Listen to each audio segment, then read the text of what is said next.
Hi friends, அஸ்ஸலாமு அலைக்கும். ஆட்டுக்குடல் குழம்பு எப்படி செய்யலான்னு சொல்லிட்டு இந்த வீடியோவில் சொல்லியிருக்கேன். டேஸ்டியான ரெசிபி, ஸ்கிப் பண்ணாமல் ஃபுல்லாக பாருங்கள். ஃபஸ்ட்டு 2 டேபிள் ஸ்பூன் ஆயில் ஊற்றிக்கிறேன். பட்டை, கிராம்பு, ஏலக்காய் போட்டுக்கோங்க. நெக்ஸ்ட்டு 3 சைஸ் பெரிய வெங்காயம் போட்டு நல்லா வதக்கிக்கலாம். நெக்ஸ்ட்டு 2 சின்ன தக்காளி, அப்புறம் அதை வதங்கிறதுக்கு உப்பு போட்டுக்கிறேன். நல்லா அதெல்லாம் மிக்ஸ் பண்ணி விட்டுக்கோங்க. இஞ்சி பூண்டு பேஸ்ட்டு 2 ஸ்பூன் போட்டுக்கிறேன். அதையும் நல்லா மிக்ஸ் பண்ணி எடுக்கலாம். இப்போ தேவையான அளவு மசாலா சொல்கிறேன். ஃபஸ்ட்டு 1 ஸ்பூன் மிளகாய்த்தூள், 1/2 ஸ்பூன் மஞ்சள்தூள். சிக்கன் மசாலா போடாதீங்க, மட்டன் மசாலா போடுங்க. இல்லை மட்டன் மசாலா இல்லைன்னா பீஃப் மசாலா போடுங்க. 4 ஸ்பூன் போட்டுக்கோங்க. எனக்கு வீடியோ கட் ஆகிடுச்சுன்னா 2 ஸ்பூன் போட்ட அளவு மட்டும் தான் இருக்குது. 4 ஸ்பூன் போட்டுக்கோங்க. காரம் அவ்வளோவா இருக்காது.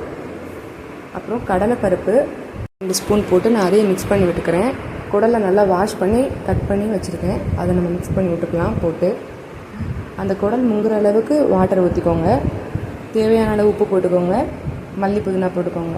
அவ்வளோதான். நம்ம 5 விசில் விட்டுக்கலாம். 5 விசிலே நல்லா வெந்துடும். இங்கே ஓப்பன் பண்ணி பார்த்துட்டு வேகணும்னா இன்னும் ஒரு 2 விசில் வேணால் விட்டுக்கோங்க. ரொம்ப விசில் விட்டுறாதீங்க, டேஸ்ட்டே எல்லாம் போயிடும்.